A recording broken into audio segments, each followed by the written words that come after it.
표정에서 많은 것을 알 수가 있는데 여러분의 표정을 보아하니 아니 왜 왔어? 라고 싸늘하고 차가운 반응보다는 오랜만에 보니 반갑습니다. 네, 잘 오셨어요. 이렇게 환영하는 눈빛과 표정으로 저를 바라봐 주시는 것 같아서 감사합니다.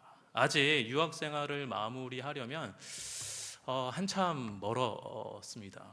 사실 남들은 다 유학 생활을 마치고 학위를 받고 돌아올 나이에 저는 유학을 간 것이었고, 그래서 빨리 마치고 돌아와야 되겠다라고 생각을 했는데, 그러나 언제나 역시나 그렇듯이 제 생각과 계획대로 되지 않고 더디게 천천히 가고 있는 상황입니다. 그래서 이게 빨리 좀 치고 나갔으면 좋겠는데 그렇지 못해서 조금 조급한 마음도 있었지만, 우리의 얼굴 모양이 서로 다르듯이 우리가 각자 처한 상황이 다르듯이 하나님께서는 가장 좋은 방법으로, 하나님께서는 가장 옳은 방법으로 다 각기 다르게 인도하시는 것 같습니다. 지금은 원래 계획대로 되고 있진 않지만 오히려 제 그릇에 맞게 하나님께서 인도하고 계시는 것 같습니다. 이런 마음을 갖고 있다 보니 잠깐 시간적 여유가 생기게 되었고, 개인적 용무를 보기 위해서 한국에 돌아오게 되었습니다. 오랜만에 뵈니까 정말 너무나도 좋네요. 네. 잠깐 왔다 가는 거라 소리 소문도 없이 바람처럼 스쳐가려고 했는데, 담임 목사님께서 오랜만에 말씀으로 교제할 수 있는 기회를 허락해 주셔서 이렇게 설교를 하게 됩니다. 그런데 여러분, 오랜만에 서니까 굉장히 떨리네요. 지금 원래 이렇게 안 떠오는데 지금 굉장히 떨고, 제 목소리가 약간 흔들리죠? 설교자로서 설교가 편하다고 생각해 본 적은 단 한 번도 없습니다.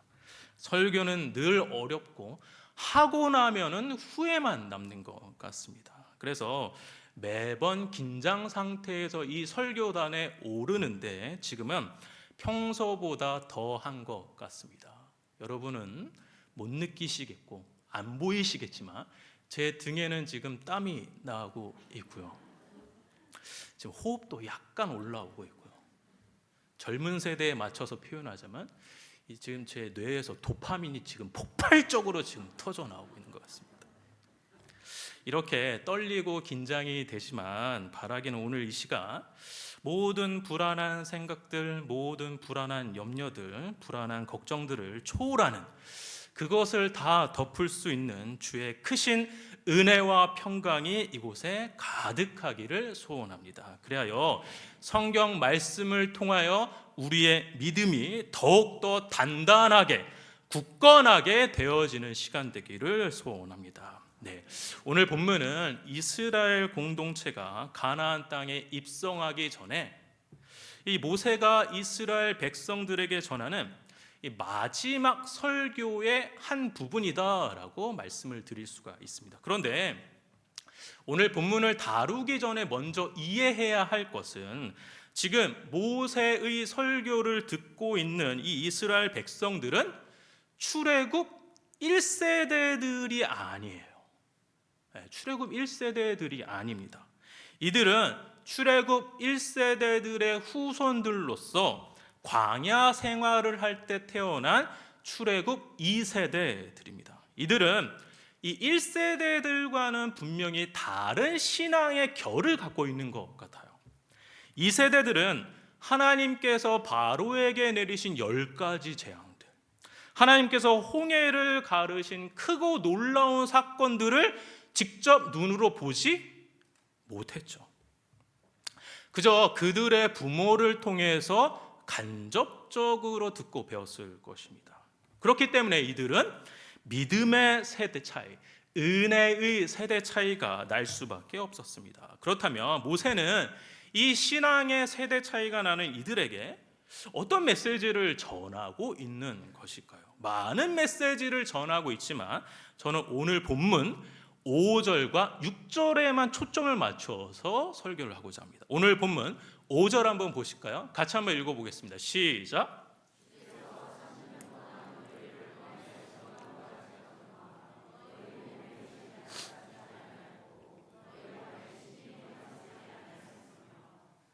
네, 제가 입고 있는 이 옷은 15년 전 제가 30살이 되던 해 저희 장인 장모님이 맞춰주신 결혼 예복입니다. 아직 새 옷 같지요? 네, 이 옷을 처음 입었을 때 그야말로 새 신랑이었는데 지금은 살도 많이 찌고 배도 나온 헌신랑이 되었습니다. 네, 옛날처럼 그렇게 오태가 나는 것 같지는 않지만 그래도 제가 이 옷을 좋아하는 이유는 이 옷을 입을 때면 새 신랑으로 돌아가는 느낌이 들어서 좋아합니다. 그리고 이 옷을 입을 때면 이 양복을 맞춰주신 장인 장모님이 떠오르죠. 여러분은 안 보이시겠지만 제가 지금 신은 이 구두는 10여 년 전 제가 목사 안수를 받을 때 저희 어머니께서 사주신 구두입니다. 목회자가 되었으니 교회에 갈 때 깔끔하고 단정하게 하고 가라라고 해서 그때 아주 좋은 구두를 사주셨어요. 조금 낡은 티가 나기는 하지만 저는 이 구두를 좋아합니다. 토요일마다 저는 주일에 신을 구두를 구두솔로 광을 내는데 광을 낼 때마다 저의 어머니가 떠오릅니다. 이렇게 수년의 시간이 흘렀지만 이 옷과 이 구두는 저에게 특별한 감정을 가져다 줄 뿐만이 아니라 특별한 사람을 생각나게 하죠. 여러분들에게도 특별한 옷이나 특별한 신발들이 하나씩은 있으시리라 생각합니다. 이스라엘 백성들도 마찬가지였습니다. 그들이 입고 있는 옷과 신발은 매우 특별했습니다. 왜냐하면 5절에 나와 있듯이 그 옷이 뭐요? 낡아지지 아니하였고 그 신발이 뭐요? 헤어지지 아니하였다라고 설명하고 있습니다. 여기에서 현대인들은 이런 생각을 할 수도 있을 것 같아요. 아니, 어떻게 40여 년 동안 생활을 했는데 옷이 낡아지지 않고 신발이 헤어지지 않았다라고 얘기할 수 있는가라고 말입니다. 이 사실을 믿으라는 말인가? 라고 말입니다. 그래서 어떤 책에서는 이 부분에 대한 해결책을 이 부분을 비유적으로 바라보라고 그렇게 제안하기도 합니다. 그런데 여러분, 이 부분을 비유적으로 바라보는 게 여러분 맞습니까? 여러분, 비유로 보는 게 더 이성적인 해석 방법입니까? 그렇다면 무슨 근거로 이 부분을 비유로 바라보라는 것입니까? 저는 이 부분을 비유가 아니라 있는 그대로 받아들이고 해석해도 전혀 문제가 없다라고 생각하는 사람입니다. 홍해를 가른 하나님이 그깟 옷과 신발을 기적적으로 보호하시는 게 어려우실까요? 그런데 여기에서 기적에 대해서 한 가지 짚고 넘어가야 합니다. 많은 사람들이 엄청난 기적을 원할 때가 있죠. 그래서 여러분 주위에서도 아니 하나님이 계시면 기적을 자기 눈앞에 보여 일으켜 달라고 하든지 기적이 일어나는 것을 보면 그때 그제서야 내가 하나님을 믿겠다라고 얘기하든지 혹은 내 삶이 진짜 이렇게 너무나도 어려운데 정말 딱 2번도 아니고 딱 한 번만 뭐에 당첨되게 달라고요? 로또에 당첨이 되는 기적을 나에게 허락해 주시면 내가 11조도 내고 감사헌금도 내고 무슨 헌금도 다 내겠으니 제발 저에게 로또 당첨되게 해주세요. 이런 식으로 접근하시는 분들도 있으시리라 생각합니다. 그런데 여러분, 이렇게 기도해 보신 분이 계시겠지만 여러분 들어주시던가요? 하나님이 그거 들어주시던가요? 눈앞에 기적을 보여주시던가요? 로또에 당첨되게 해주시던가요? 안 들어주시죠. 왜 안 들어주시나요? 왜 안 들어주실까요? 그 이유는 하나님을 시험하는 자극적인 기적은, 나의 욕심을 채워달라는 기적은 절대로 저와 여러분의 신앙 성숙에 도움이 되지 않기 때문입니다. 그것이 유익이 되는 것이라고 한다면 왜 허락을 안 하시겠습니까? 대신 하나님은 우리의 평범한 일상 속에서 일어나고 있는 하나님의 기적을 읽어내기를 원하십니다. 따라해 보실까요? 하루하루가 기적이다. 매일매일이 기적이다. 여러분, 하루하루 매일매일의 평범한 삶 속에서 하나님의 보호하심을 인정하고 믿는 것보다 더 큰 기적은 없다라고 저는 생각합니다. 저는 이런 기적을 성문교회에서 사역할 때도 많이 보았습니다. 한 걸음 한 걸음 어렵게 교회 계단을 오르내리시는 장로님, 권사님, 집사님들을 볼 때 그것이야말로 여러분 기적의 걸음걸이 아닙니까? 예상치 못한 질병 때문에 몸과 마음이 힘겨웠지만 그래도 그렇게 이겨내게 하신 것, 여러분 그 치유의 기적 아닐까요? 혹 그리 아니하실지라도 실망보다는 오히려 주를 향한 믿음이 더 커진 것, 여러분 이거 치유의 기적의 흔적 아닐까요? 복잡하게 꼬인 실타래 같은 내 인생의 많은 문제들을 기도로, 믿음으로, 그리고 하나님의 방법으로 해결받고자 몸부림치는 거, 여러분 이거 믿음의 기적 아닙니까?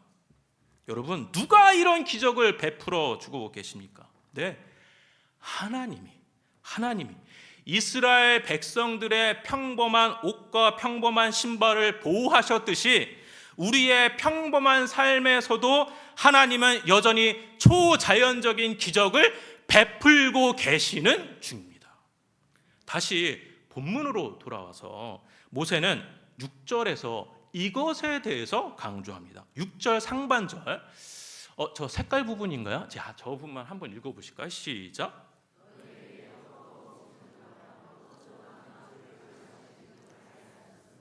네, 아무리 우리의 삶이 서구화되었다고 하더라도 쉽게 바뀌지 않는 것이 여러 가지가 있겠지만 제가 개인적으로 볼 때 잘 바뀌지 않는 것은 식습관인 것 같아요. 먹는 거인 것 같아요. 제가 여쭤보겠습니다. 여러분, 빵이 좋으세요? 아니면 따뜻한 돌솥밥이 좋으세요? 옥수수 스프가 좋으세요? 두부와 감자와 호박과 바지락이 들어간 구수한 뚝배기 된장찌개가 좋으세요? 치즈가 듬뿍 들어있는 피자가 좋으세요? 김치와 오징어가 듬뿍 들어있는 김이 모락모락 나는 김치전이 좋으세요? 물론 젊은 세대들은 그런 게 좋을 수도 있겠지만 대부분 한식이 더 좋으시죠? 네. 해외 생활을 오래 하신 분도 계시겠지만 아무리 해외에 오래 살았다고 하더라도 우리의 문화가 서구화 되었다고 하더라도 그래도 한식이 더 좋으실 것입니다. 이스라엘 백성들도 그랬던 것 같아요. 애굽을 떠나 광야 생활을 하면서 그들이 원래 먹었던 것들을 못 먹어서 볼멘 소리를 많이 했습니다. 민수기 11장 5절과 6절 한번 보실까요? 네, 같이 읽어보겠습니다. 시작.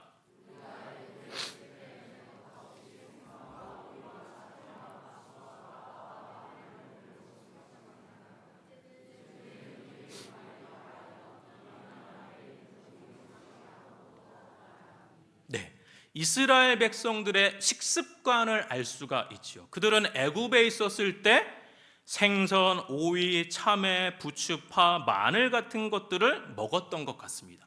그리고 오늘 본문 11장 6절을 통해서 볼 수 있는 것은 떡과 포도주, 독주와 같은 술도 마셨던 것 같아요. 그런데 하나님께서는 이 광야 생활을 하는 동안 이러한 음식을 허락하지 않고 대신 다른 것을 먹게 하셨습니다. 무엇을 먹게 하셨나요? 네, 만나와 메추라기죠. 광야 생활은 이 정처 없이 떠도는 이동 생활이었기 때문에 그들이 애굽에서 생활할 때 먹었던 것들을 만들어 먹을 수가 없었습니다. 대신 하나님께서는 하나님만이 제공하실 수 있는 방법으로 그들에게 양식을 허락해 주셔서 이 거친 광야 생활을 견디게 하셨던 것이죠. 즉 하나님께서는 하나님의 방법으로 인간의 필요를 채워주시면서 보호하고 계셨던 겁니다. 여러분, 지금까지의 내용을 조금 정리해 볼게요. 모세는 그의 고별 설교에서 옷이 낡아지지 아니하는 것과 신이 헤어지지 아니하는 것, 그리고 먹을 것을 새롭게 채워주신 것에 대해서 말하고 있습니다. 그렇다면 왜 이런 것을 언급하고 있는 것일까요? 믿음의 세대 차이가 나는 이 출애굽 2세대들에게 왜 이런 이야기를 하고 있는 것일까요? 그 이유는 바로 여기에 있습니다. 6절 하반절 한번 보실까요? 네, 한번 같이 읽어보겠습니다. 저 좀 색깔 있는 부분이요. 시작. 네, 주는 너희의 하나님 여호와이신 줄로 알게 하려 하심이니라. 여러분 따라해 보실까요? 여호와 하나님을 알게 하기 위해서이다. 한 번에 해볼게요. 틀리시면 안 돼요. 여호와 하나님을 알게 하기 위해서이다. 네, 즉 하나님을 기억하라라는 것입니다.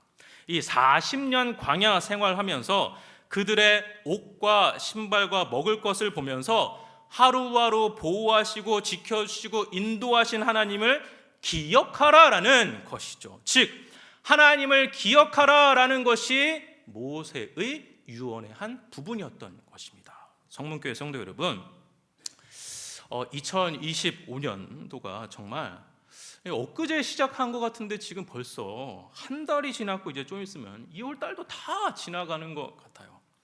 참 시간이 빠른 것 같습니다. 빠르게 가는 우리의 인생에 여러분 각자 인생에 참 많은 일들이 있으셨을 텐데 나의 인생에, 나의 가족에, 나의 직장에, 나의 학교에 하나님이 하셨다고 생각할 수밖에 없는, 하나님이 하신 일이라고 고백되는 일들이 여러분 각자에게 있으셨을까요? 분명히 있으시리라 생각합니다. 하나님이 하신 일을 기억하게 되면 자연스럽게 여러분 어떠한 믿음의 반응이 일어나게 되냐면, 오늘 여러분 설교의 제목이기도 한데요. 네, 오늘 설교의 제목 뭐였나요? 혹시 기억하세요? 네, 오늘 설교의 제목입니다. 따라해 보실까요? 모든 것이 하나님의 은혜이더라. 여러분, 기독교의 가장 큰 특징이 뭡니까?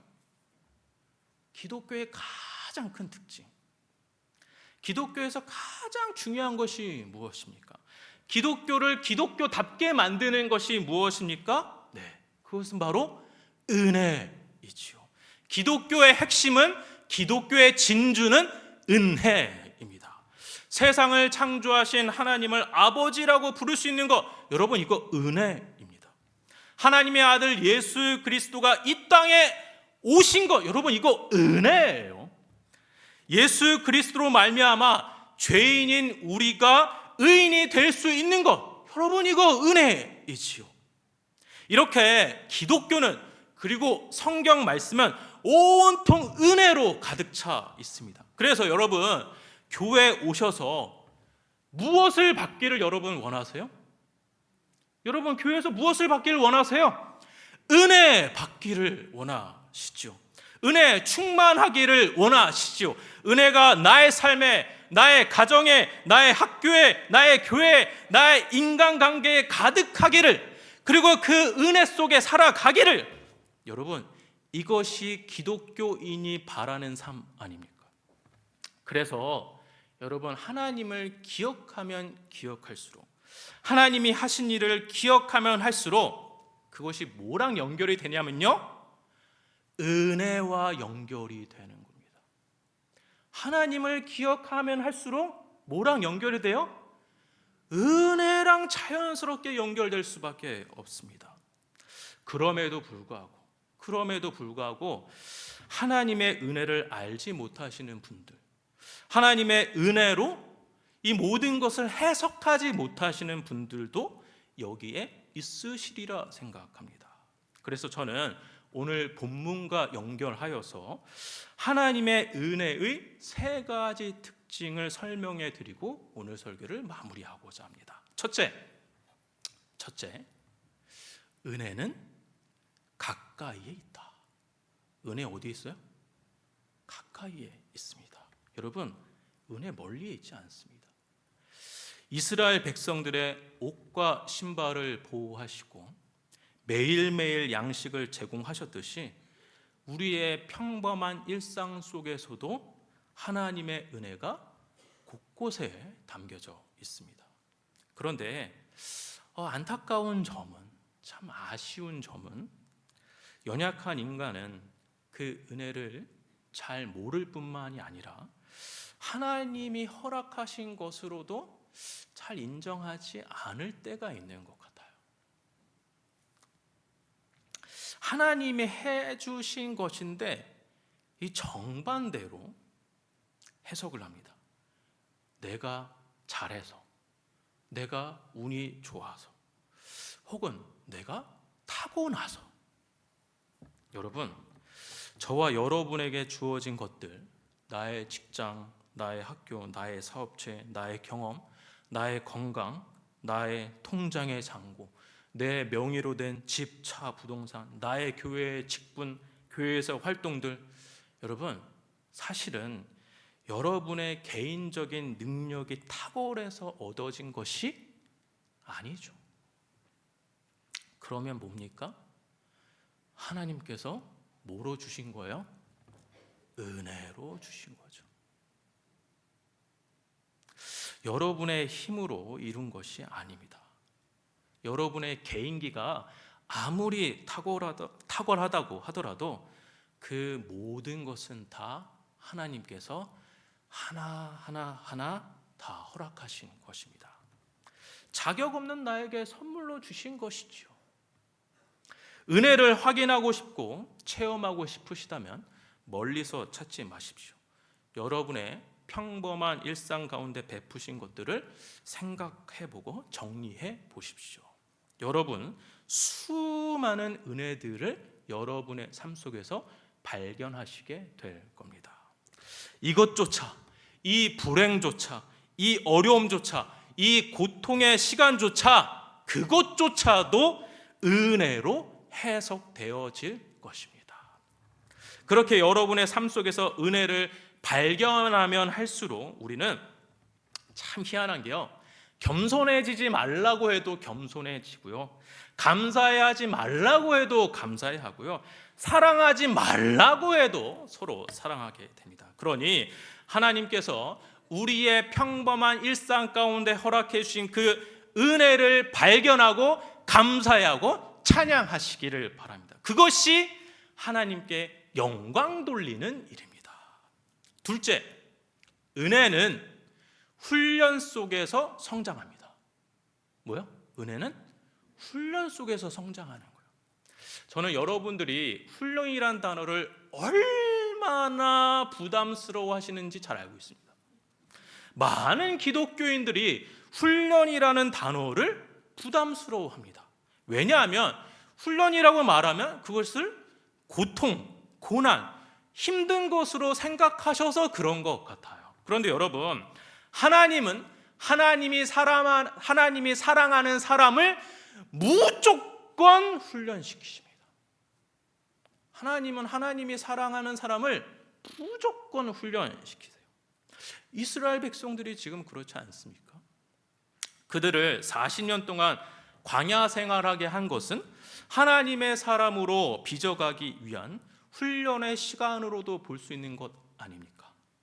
기나긴 시간이었지만 하나님은 광야 생활을 하는 그들에게 하나님만을 의지하는 훈련, 하나님만을 신뢰하는 훈련, 하나님만이 나의 길을 인도하시는 분이라는 것을 철저히 배웠던 것이지요.